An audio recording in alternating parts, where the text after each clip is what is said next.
Vamos a empezar con esta que es nuestra clase número 13 y vamos a ver lo que son las combinaciones, que es lo único que nos faltaba de esa parte de combinatoria. Entonces vamos a empezar con la definición. Nos tenemos que tomar un conjunto, ya sea A, un conjunto, y este conjunto va a ser un conjunto de n elementos. Bueno, A tiene diferentes subconjuntos, ya sabemos, ¿no? El potencia de A, que es el conjunto que está formado de todos los subconjuntos. Pero en particular nos podemos preguntar qué pasa con los subconjuntos de A que están formados por M elementos. Entonces, a los subconjuntos de A que tienen, o sea, cuya cardinalidad es M, que tienen M elementos, los vamos a llamar combinaciones. Se le llama combinaciones, estas van a ser nuestras combinaciones de A tomadas de M en M.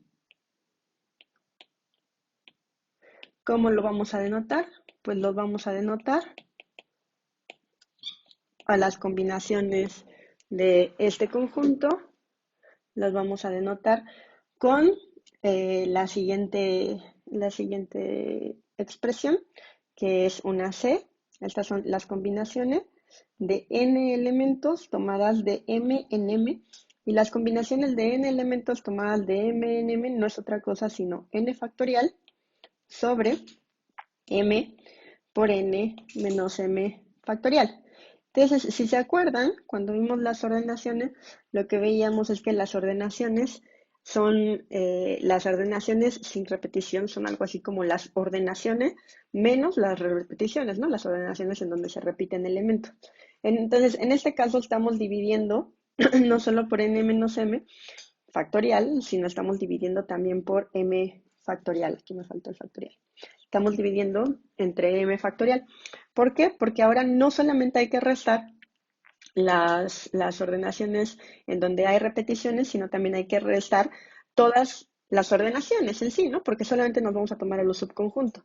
Entonces, en particular, bueno, si nos estamos tomando las ordenaciones de 3 elementos de un conjunto de 4, ¿no? Entonces, tenemos 1, 2, 3, 4, y acuérdense que una ordenación del tipo 1, 2, 3 era diferente a una ordenación del tipo 3, 1, 2, ¿no? Como ordenaciones son distintas, pero como conjuntos, como en los conjuntos no importa el orden, pues este conjunto es lo mismo que este conjunto. Si lo escribo así, no importa, el conjunto solo está determinado por sus elementos. Entonces, ahora tengo que restar, dividir es otra forma de hacerlo, tengo que restar, eliminar a todos estos casos, ¿no? Los casos en los cuales estos dos cuentan, queremos que estos cuenten como el mismo caso. Entonces, por eso es que esta vez vamos a dividir entre m factorial multiplicado por n menos m factorial. Ahorita vemos con más detalle eso. Volvemos a la fórmula, pero vámonos un poco al origen de esta cosa de las combinaciones. Entonces, otra forma de denotarlo, o sea, esa es una forma de denotarlo. Y otra forma que van a encontrar en muchos libros es esta de acá, ¿no? Esto es igual a n, m. Y esto es lo mismo, son los subconjuntos de m elementos tomados de un conjunto de n elementos. Entonces, bueno, una cuestión histórica es que sobre esta expresión y estos cálculos viene del hecho de que esto es parte de lo que se conoce como el triángulo, no, el triángulo. En algún momento se le dijo ya el triángulo de Pascal, pero es el triángulo de coeficientes binomiales. Entonces, ¿cuál es el triángulo de coeficientes binomiales? Pues seguramente muchos de ustedes ya lo conocen. Es el triángulo de coeficientes binomiales, nada más así como coeficientes binomiales, nada más así como dato cultural, como nota cultural, es que se le debe o se le atribuye, se sabe que es de Chandas Shastra, no de la India. Esto viene de un matemático de la India y estamos hablando de algo así como del año 200 antes de Cristo. o sea, mucho más viejo que Pascal, mucho más viejo que Pascal. ¿Y cuál es el triángulo? Bueno, el triángulo nos dice para el caso, vamos a ver ahorita de dónde sale este triángulo, pero lo que nos dice es para el caso n igual a 0, vamos a tener aquí 1. Entonces, seguro ya se les está empezando a hacer familiar y muchos de ustedes ya lo han visto, ¿no? Para el caso n igual a 1, vamos a tener aquí 1 y luego aquí 1. Para el caso, para la fila n igual a 2, vamos a tener, como siempre, empezamos con 1 y después, ¿cómo obtenemos al siguiente número del triángulo? Al siguiente número del triángulo lo vamos a obtener sumando estos dos. Entonces, 1 más 1 es igual a 2. Entonces aquí tenemos 2 y luego tenemos 1 nuevamente. Para el caso n igual a 3, tenemos 1 y sumamos estos dos una vez más. 1 más 2 es igual a 3. Entonces aquí va 3, luego sumamos estos dos. 1 más 2 es igual a 3. Entonces aquí vuelve a ir 3. Luego terminamos con 1. Para la fila n igual a 4, tenemos 1 y después acá sumamos 1 más 3 más 1 es 4. Entonces aquí vamos a tener 4, 3 más 3 es 6, 3 más 1 es 4 y una vez más terminamos con 1, ¿verdad? Entonces este triángulo de acá, bueno, así nos podemos seguir, va a ser lo mismo, ¿no? Aquí para la quinta, pues ustedes ya pueden ver, va a ser 1, 5, 10, 10, 5, 1. Entonces, ¿qué hay con este triángulo? Bueno, este triángulo que obtenemos de la manera que ya dije, posteriormente se conoce como el triángulo de Pascal. Entonces, el triángulo de Pascal, déjenme escribirlo como el triángulo de Pascal. Vamos a borrar esto y vamos a escribir el triángulo de Pascal. Entonces, como el triángulo de Pascal, esto es en Pascal 2653. Lo que hace Pascal es que esto lo interpreta en términos de subconjuntos de estas combinaciones de las que estábamos hablando. Entonces, para el caso de n igual a 0, este mismo triángulo que acabamos de dibujar tendría en la línea 0, o sea, en la primera línea, pero pues es la que vamos a tomar para n igual a 0, son los subconjuntos de 0 elementos tomados de 0 en 0. Para n igual a 1, para el renglón donde n es igual a 1, vamos a tener aquí a todos los subconjuntos de un conjunto de un elemento, porque estamos en n igual a 1. Entonces están los subconjuntos que tienen 0 elementos, y claro, a lo más podemos tener subconjuntos con un elemento. Entonces los subconjuntos de un elemento tomados de uno en uno, que también va a ser 1, ¿no? Entonces, ¿cuánto es esto de acá? Pues ¿cuántos subconjuntos tiene un conjunto de 0 elementos que tenga 0 elementos? 1, ¿verdad? ¿Por qué? Porque sabemos que el vacío está contenido en todos los conjuntos así, ¿no? Para todo A conjunto, sabemos que contiene al vacío. Entonces, en particular, el número de subconjuntos de un conjunto de 0 elementos es 1. Entonces, esto tenemos lo mismo que teníamos en el triángulo de Pascal. Digo, en el triángulo de coeficientes cuando lo teníamos solamente con números. Después, para n igual a 1, que son el número de subconjuntos que hay en un conjunto de un elemento, pues solamente tenemos los subconjuntos de 0 elementos, que ¿cuántos van a ser? Pues 1, de nuevo el vacío, y los subconjuntos de un elemento, ¿no? Los subconjuntos de un elemento, de un conjunto de un elemento, pues solamente es 1. Entonces, aquí y acá va a ser 1, como en el triángulo original que teníamos. Bueno, entonces, ¿qué pasa para la siguiente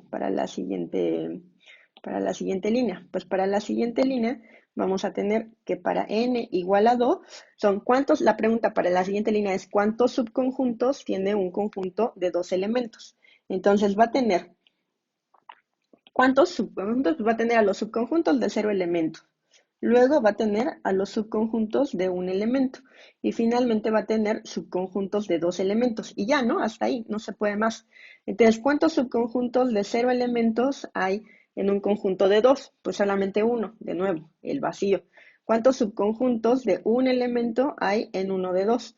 Bueno, pues solamente hay dos subconjuntos, ¿no? Hay dos subconjuntos de un elemento si el conjunto tiene dos, ¿no? Si el conjunto tiene A y B, tenemos dos subconjuntos, el conjunto que tiene A y el subconjunto que tiene AB. Dos subconjuntos de un elemento, ¿no? Entonces esto va a ser 2, como en el triángulo original. Luego, ¿cuántos subconjuntos tenemos de dos elementos? En un conjunto de dos elementos, pues solamente uno, el total. Entonces, bueno, así construimos la siguiente línea. Vamos a ver la siguiente. Para n igual a 3, para n igual a 3, tenemos los subconjuntos de 0 elementos de un conjunto de 3. Después tenemos los subconjuntos de un elemento tomados de ese conjunto de 3. Después los subconjuntos de dos elementos y finalmente los de tres elementos. Entonces recuerden que como en el triángulo original tenemos que toda la orilla, toda esta orilla y toda esta orilla siempre va a ser 1. ¿Por qué? Porque los subconjuntos de 0 elementos solamente es uno, el vacío.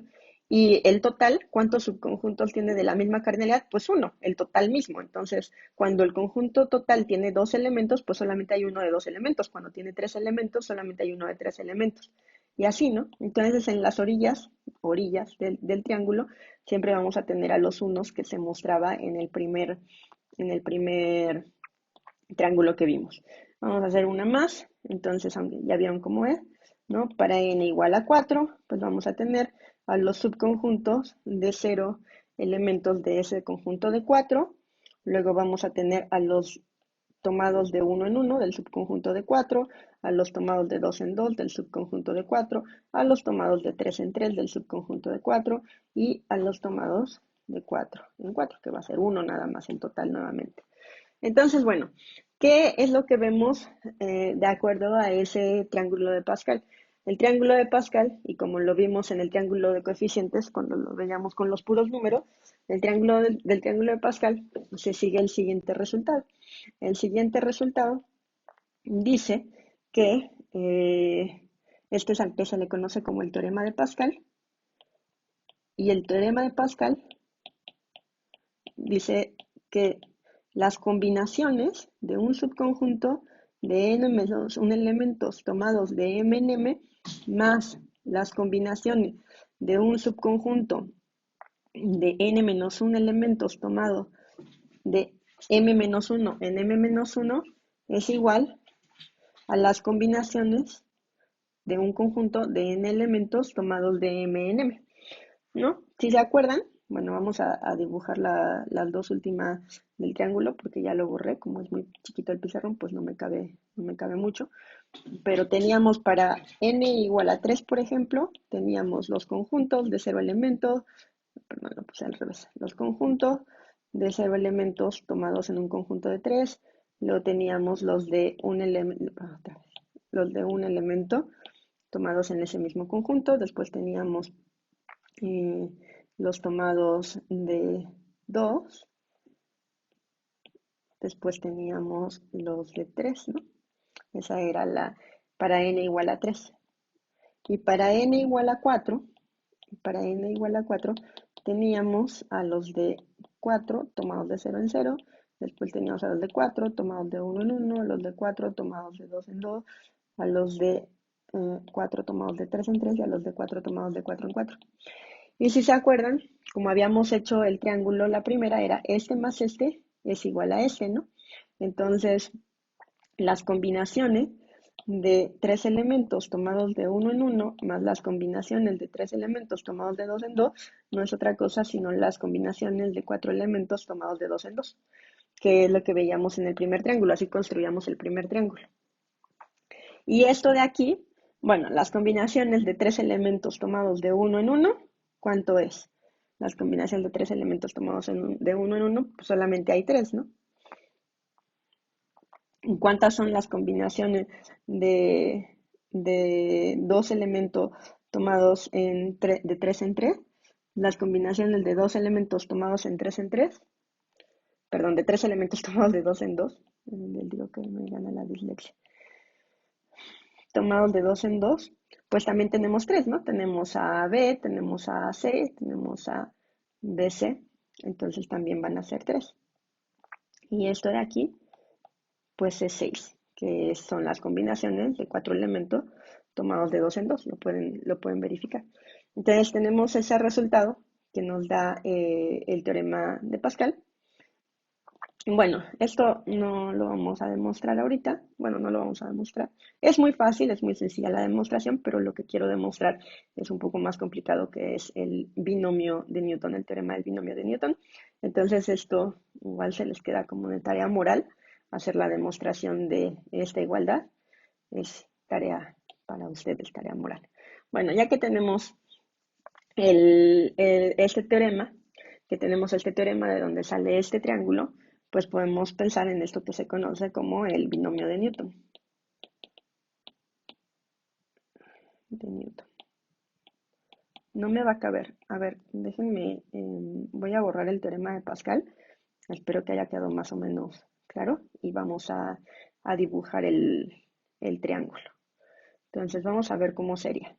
Déjenme dibujarlo otra vez aquí en chiquito rápido.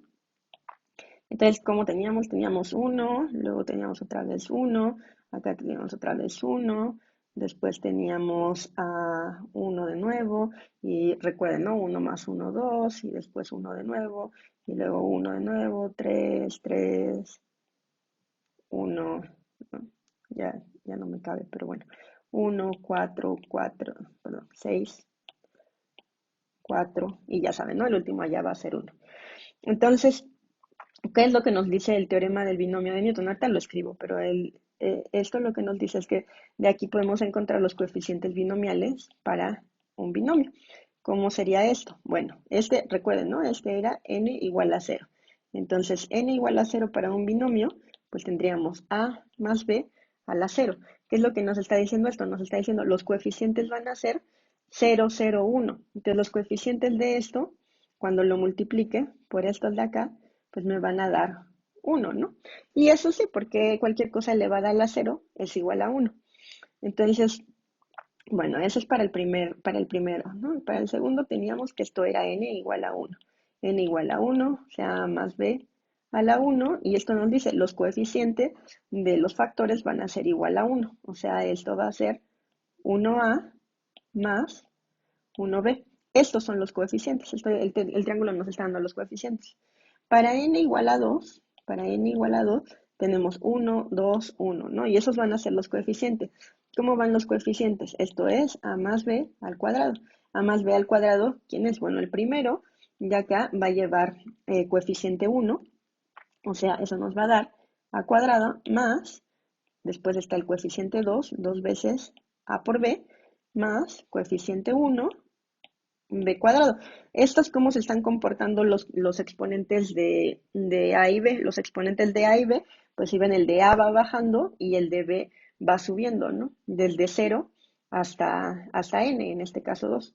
Entonces, para n igual a 3, ¿qué nos dice este triángulo? Que sería A más B al cubo. A más B al cubo, aquí están los coeficientes. Nos dice, para el primero, que va a ser A cúbica, el coeficiente es 1. Para el segundo, de nuevo, A va bajando y B va subiendo. Entonces, para el segundo, el coeficiente va a ser 3. Eso es 3 a cuadrada, ¿no? Porque A va bajando y B va subiendo. O sea, 3B, porque aquí B tenía potencia 0, o sea, B aquí tiene que tener potencia 1. Más, y aquí está el siguiente coeficiente, 3 veces A a la 1, B al cuadrado, más, y después el siguiente era 1, el siguiente coeficiente, A va a tener exponente 0, B va a tener coeficiente 3, ¿no? Porque este está subiendo. Entonces este va a ser 3. B coeficiente 3. Digo, exponente 3. Entonces, esto es lo que da de elevar el binomio al cubo, ¿no? Este era n igual a 4, entonces vamos a hacer uno más, que es a más b a la 4 potencia, y eso nos da a cuadrada, a cuarta, perdón, gato. Entonces eso nos da a la cuarta, más el siguiente coeficiente es 4, o sea, 4 veces a cúbica por b, más el siguiente coeficiente es 6, 6 veces a cuadrada por b cuadrada, más el siguiente es 4 otra vez, 4 a b cúbica, y el siguiente era 1, ¿no? Y el siguiente que era 1, y ya a tiene exponente 0 y b cuarta. Entonces más b a la cuarta. Entonces, bueno, el triángulo de Pascal nos da los coeficientes binomiales para el binomio de Newton. Y ya teniendo estos coeficientes, podemos construir cualquier binomio de la forma a más b a la n. Entonces, el teorema del binomio dice lo siguiente. Teorema del binomio de Newton se le conoce también. Dice que cuando tenemos dos números reales, vamos a ponerlos sean a y b en R, dados dos números reales y un número natural, recuerden que para nosotros los naturales también contienen el cero, entonces a más b elevado a la n es igual a las combinaciones de n elementos tomados de 0 en 0 de a por a la n por b a la 0 más las combinaciones de n elementos tomados de 1 en 1 por a la ¿qué? Pues a la n menos 1, ¿no? Porque acuérdense, a va bajando, b va subiendo. Por b a la 1 más, etcétera, etcétera, etcétera, hasta que llegamos al final. ¿Y quién es el último? Pues siempre son las combinaciones, recuerden el triángulo, son las combinaciones de n elementos tomados de n en n por a la n por b a la n. Y esto lo podemos expresar como la suma desde i igual a 0 hasta n de las combinaciones de n elementos tomados de i en i por ¿a la qué? Pues a la n menos i, ¿no? Fíjense que esto es lo mismo que la suma que escribimos arriba, por b a la i. Y si el primer elemento es 0, o sea, esto va a ser las combinaciones de n tomadas de i en i, por a la n menos 0, o sea, por a la n, por b a la i, que es b a la 0 para el primer término. Y así se va moviendo. Entonces, esta expresión de acá va a ser la que nos va a dar desarrollar nuestro binomio. Y es la que nos da el teorema del binomio de Newton. Bueno, vamos a demostrar este teorema. Entonces, déjenme borrar para tener un poquito de espacio. Entonces, vamos a borrar esto de acá y vamos a escribir solamente la expresión del binomio. Escribir, esto es la suma desde i igual a 0 hasta n de las combinaciones de n elementos tomados de i en i por a n menos i, a la n menos i, por b a la i. Eso es lo que queremos demostrar. De todas maneras, probablemente no me va a caber aquí, pero vamos